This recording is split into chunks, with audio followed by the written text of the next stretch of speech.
واتخذوا من دونه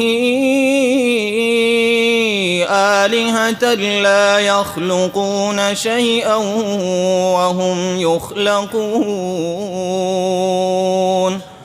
وهم يخلقون ولا يملكون لأنفسهم ضرا ولا نفعا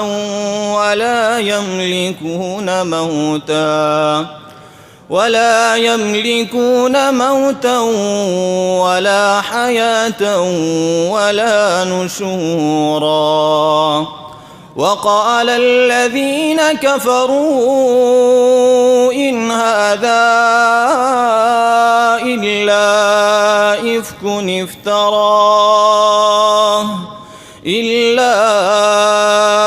إفك افتراه وأعانه عليه قوم آخرون